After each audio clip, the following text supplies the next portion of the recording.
Assalamualaikum warahmatullahi wabarakatuh. Happy New Year 2021. God bless you. Welcome to English class for 9. Good morning, students. How are you today?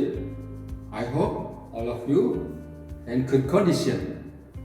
Before we start to learn, let's pray together.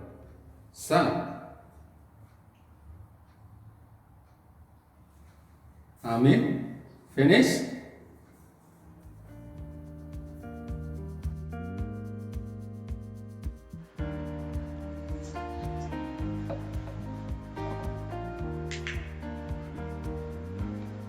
Chapter 7, Sangkuriang. Narrative text. We will learn to listen to a folktale, to read a folktale for myself, to read a folktale to other people, and to get a moral lesson from a folktale. What is narrative text? Narrative text is a story with complication or problematic events, and it tries to find the resolution to solve the problems. What is the purpose of narrative text? The purpose of narrative text is to amuse or to entertain the reader with a story. What are the generic structures of a narrative text? The generic structure of narrative text are 1. Orientation. Set the scene where and when the story happened, and introduce the participants of the story, who and what is involved in the story.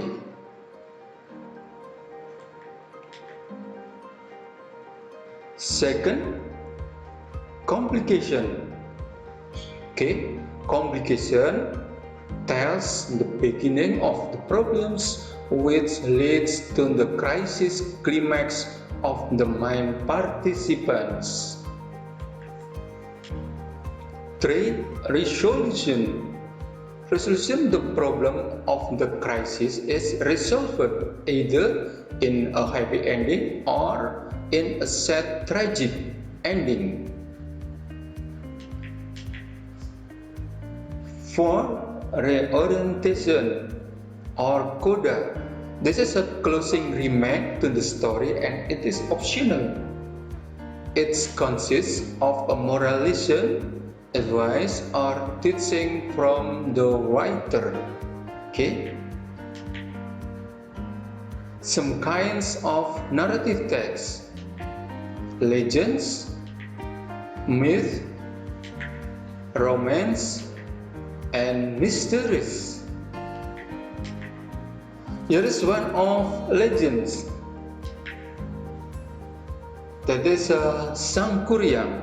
I will read you the legend folktale of Sangkuriang. Once upon a time in West Java, Indonesia, lived a princess named Dayang Sumi.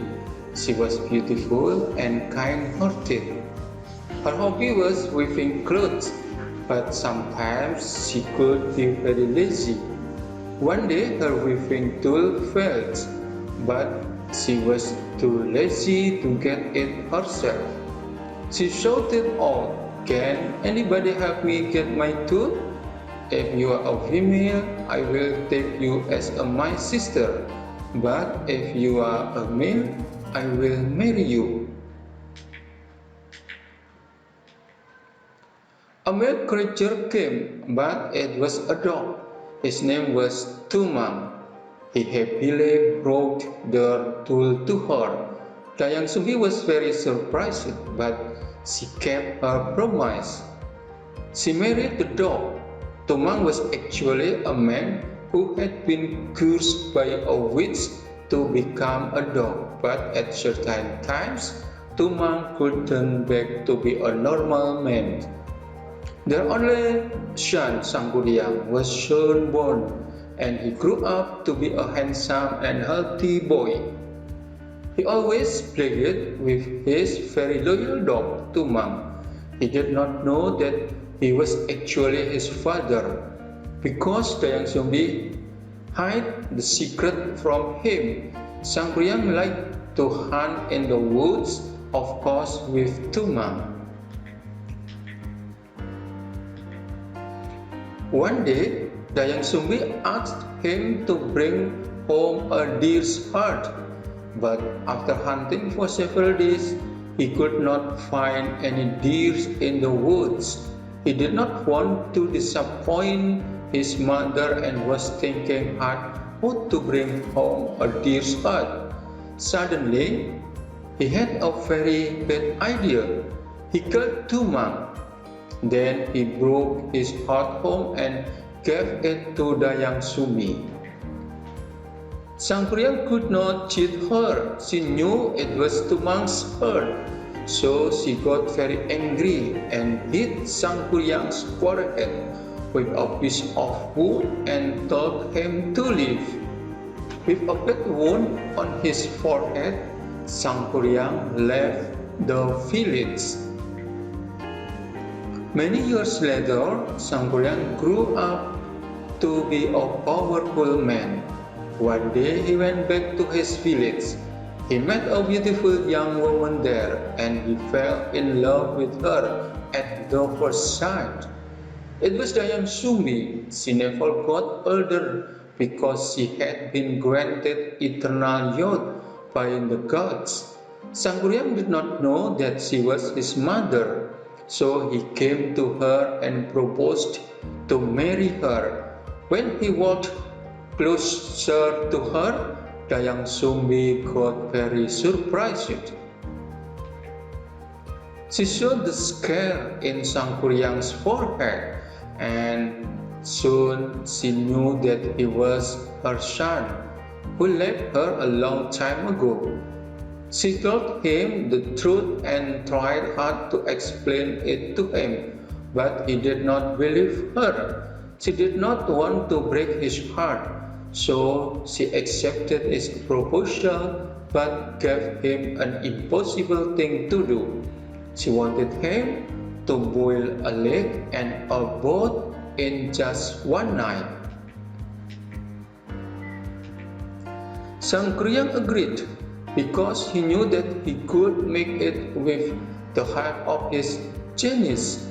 By midnight, he finished the lake and then started making the boat. Dayang Sumbi was thinking hard to find a way to find him. Before dawn, she asked the people in the village to burn the woods in the east, and the light made all the cooks crow. Thinking that the night would be over soon, the genies ran fast and left Sangkuriang before the boat was finished. Sangkuriang realized that Dayang Sumbi had cheated him. He got very angry and he kicked the boat upside down. It gradually became a mountain, and it is now known as Mount Tangkuban Perahu. Okay, that is about Folktale Sangkuriang. I hope all of you understand the story above. Thank you for your attention. For this time, I think enough. See you next week. Remember, master words. Use masker. Wash your hand with soap and keep distance. Bye. Assalamualaikum warahmatullahi wabarakatuh.